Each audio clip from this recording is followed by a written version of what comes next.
Often after years of use of a door handle, things go a little wonky. Sometimes what happens is, Do you got a screw loose? But it's also cracked the door. And this is a solid core door. And so what we're gonna do is work on repairing this and also fixing this crack. So watch this. I mean, this is bad enough that I can just go like this and not even unscrew it. I can just pull that straight out. I don't have it. Screws fall out all the time. The world's an imperfect place. Give it to me, Bender. But I can't remove this piece because it connects inside to the door handle. So let me take that apart and show you what it's gonna look like.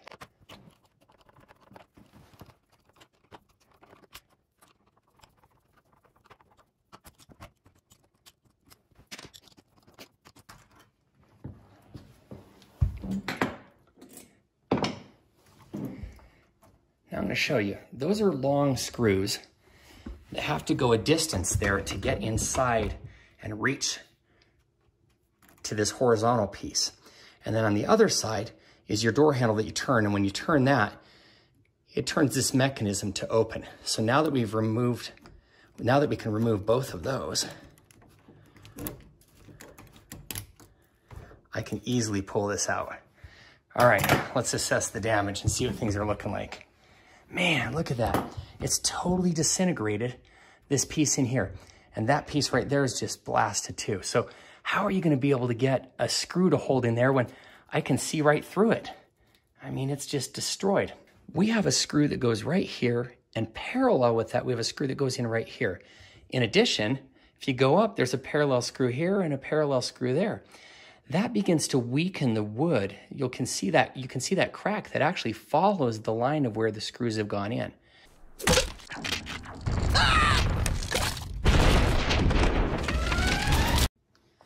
What I want to repair first is this crack, because once we've got that all closed up, then I can work on repairing these. And I'm going to show you two different ways of repairing this.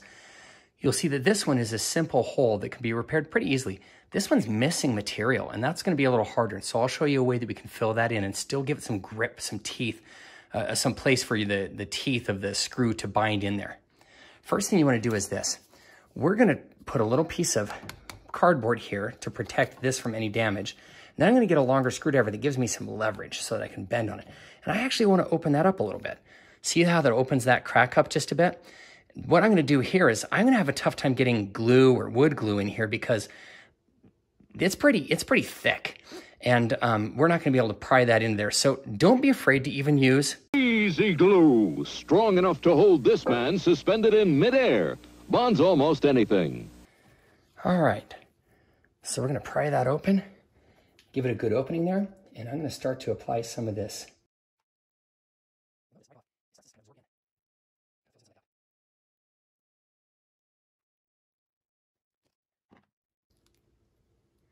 As I pinch it, you'll notice that some of it starts to come out, which means I've got enough in there for it to grip. Now at this point, what I'm going to do is use my vice grip to really close it up. And on this one, I want to kind of go on the edge because that's where the wood really is. Okay, that one's gripped. The solid wood, where I'm wanting it to adhere. There we go. And I put my rubber glove on just because I don't want to get any of that rubber or that glue on my fingers. And at this point, I can use that rubber glove to kind of clean up any of the excess that I had. Done. Okay, while that's finishing up drying, I'm going to go ahead and repair this bottom one. I'm going to show you a simple technique to fill in one that just basically has a hole that's been stripped out. All you're going to need for this one is, I mean, literally, you can use school glue if you want to. I do prefer wood glue, some kind of wood glue, because the wood glue usually has kind of wood fiber mixed into the glue, and it's usually a little stronger. So what I've done is I've gone ahead and put a little glob of that on a disposable plate, and then I'm just going to go and get a match and rub it around just a little bit on that. And what I'm trying to do is fill in that vacancy right there. So I'm going to go like that and push it in there. And I'm going to push it and turn it in to fill in that screw space. Now, there's a lot of play in there, and it's a mess. So I'm going to break that piece off and add a little bit more of the material. Push that in, break that off. Still some space in there. So I'm gonna go ahead and push that in and break that off. Break the wrist and walk away. Break the wrist, walk away. Now that whole area, that vacancy, is completely full. Not just of material from the matchstick, but also it's filled with glue. So it's gonna hold together really well and take that screw really well when we go to fill that back in. If you find that you still have some space left over, feel free to do the same process, but with the toothpick, and see if there's any more of the void that you can feel. Kind of probe around and see if there's any more void. There's a little piece. So I'll fill that in, break that off and leave the material in there. There's a little piece, and it's just a little bit narrower. So now I've got that thing totally filled in. The top one, however, that's never gonna work. There's just no way to fill in this big gap right here. There's nothing we can do to repair that with sticking matchsticks or toothpicks in there. It's just too much material missing. So we're gonna go a different direction this way. What we're gonna use here is one of my favorite repair tools that we often don't use on our homes, but Bondo. Bondo works great for this. The reason is this: you could fill that in with caulk, but it doesn't really grip really well. It's not gonna grip in. The screw's not gonna have anything to bite into.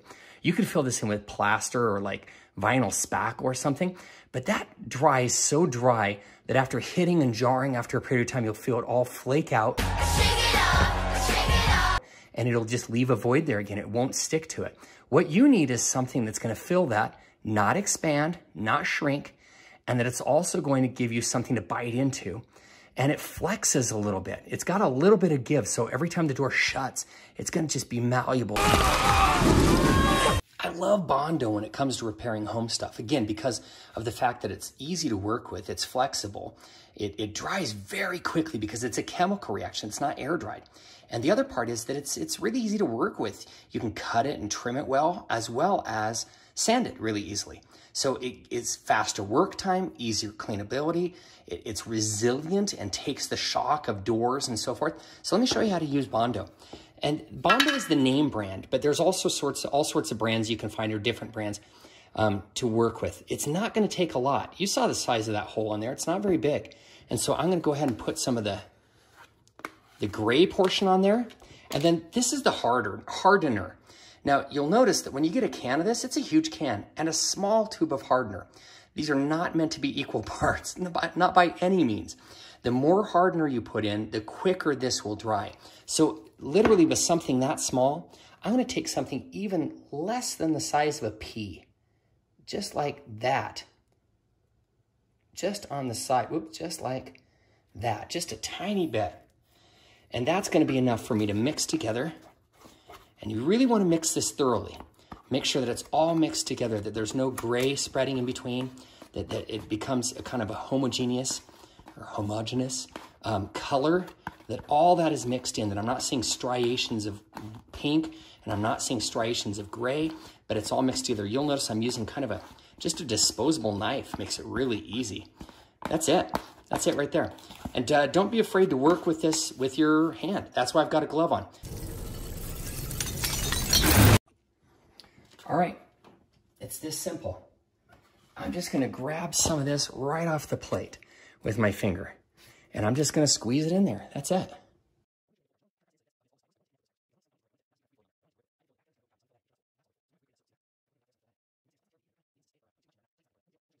In fact, I wanna make sure that I have a little bit more so that I can negatively remove it instead of having to add it. That's the beautiful thing about Bondo, is I don't have to do this in multi-layers. I can go thick.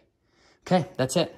I'm gonna let that dry, and this is gonna be a lot faster drying time than if you were to put some other, in fact, that'll dry before this one does. 12 seconds later. While this is still a little bit moist, not completely dried, is a good time to kind of come in carefully with the razor and kind of knock it down just a little bit.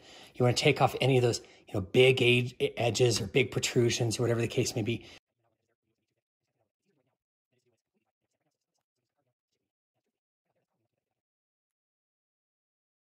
I don't think this is gonna even take any sanding. I can put it right back in, just like that.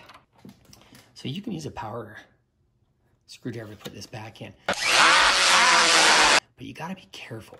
You don't wanna over tighten, because over tightening it can actually just lead to the thing cracking again. So since it's been damaged, I can start it there, but I'm going to actually finish it by tightening it there. Boy, I gotta tell you, that has a lot more grip on it. Now, one of the things I'm gonna do before I put this in the Bondo area is I'm gonna actually just pre-drill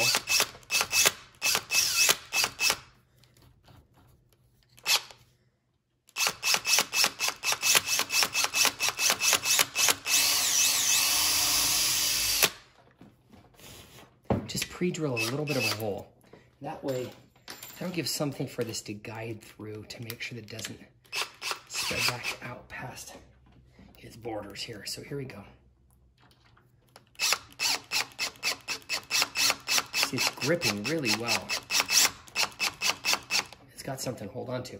Again, just like the other one, I don't want to finish this one. I'm going to finish it by hand, just so that I don't over tighten and cause this to crack all over again. So that's all done, and that's in there. By the way, I put that back on while I drilled that. But that's in there really firm. It doesn't wiggle now. That's in there totally firm. So now we're going to put the door pieces back on.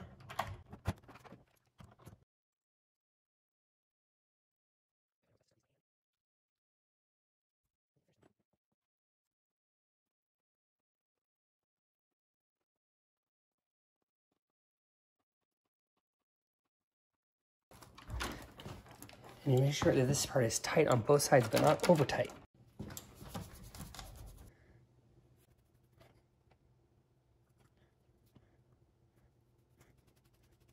I'm Jared with DIY with Confidence. I appreciate you taking time to watch this video. I hope that you'll take a moment to like it, and I hope you'll make some comments below. It takes time to make these videos and produce them, but I find value in them, and I hope that you do too. If there's things that you would like to see me do, I'd love to try some of the things that you've got challenges in your home. And so send it to me, and I'll see if I've got similar ones that I can do and show you, or that I've done that I can show you, or I'll find neighbors that have some of the same issues, and I'll see what I can do. You know, I'd love to help you fix some of your problems and help build your confidence in fixing some of the challenges and difficulties you find in your home and in your car. So please subscribe to this, and we'll see you in the next one.